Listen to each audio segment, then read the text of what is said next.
អូននឹងគេរីករាយណាស់ពេលខ្លាំងបងពិតជាច្រ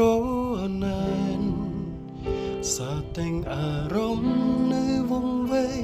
នឹកដល់អូនតែម្នាក់ឯងទោះបីជាដឹងអូនមានគេគ្មានឱកាសកែប្រែរាល់អារម្មណ៍កាលលើជាឆ្អើរតែមិនអាចហាស្ដីទេត្រឹមឈរពីចំងាយសន្សំចិត្តខ្វល់ខ្វាយលួចបារម្ភ